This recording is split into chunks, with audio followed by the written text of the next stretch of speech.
ফ্রান্সের সাথে quarter final ফ্রান্সের সাথে সম্ভাব্য ম্যাচ হতে পারে, আমরা সেটার প্রস্তুতি নিচ্ছি।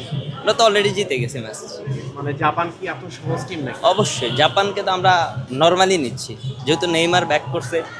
সো নেইমারের পারফরমেন্স জাপানের সাথে সবসময় ভালো। স্ট্যাটস তো অন্তত বলে 5 ম্যাচে 9 গোলের মতো না। সো আমরা ম্যাচ জিতব ইনশাল্লাহ। অবশ্যই জাপান শক্তিশালী প্রতিপক্ষ, তবে ব্রাজিলের যে আপনার হচ্ছে মানে ব্রাজিল তো টিম হিসাবে এমনিতেই ফেভারিট থাকে সবসময়, যেহেতু 5বার বিশ্ব চ্যাম্পিয়ন। সো সব মিলে জাপান একটু নার্ভাস থাকবে ম্যাচটা, আমার মতো আর কি। এখন আপনার ক্যামেরাতে আমি যেমন নার্ভাস, তো ওই জন্যই জাপান পারবে না। আসল ফল থেকে তৈরি সম্পূর্ণ প্রিজারভেটিভ মুক্ত ফ্রুটিকা, পিওর মানে ফ্রুটিকা। এই যে ব্রাজিলের পাঁচ স্টার আছে, 5বার বিশ্ব ম্যাচ জিততে চ্যাম্পিয়ন। পারবে।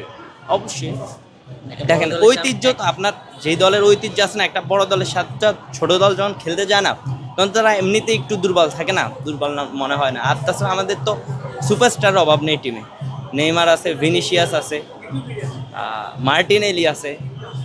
বিশেষ করে আমাদের লেফট উইং, লেফট লাগের অবস্থা তো খুবই মানে শক্তিশালী। তো জাপানের তো ডিফেন্ডাররা আমার মনে হয় না এদেরকে আটকাইতে পারবে। ওই ধরনের ডিফেন্ডার জাপানে নেই। বিশেষ করে ভিনিসিয়াসটা তো আটকানো পসিবল না। অলরেডি 4টা গোল হয়ে গেছে এই ওয়ার্ল্ড কাপে।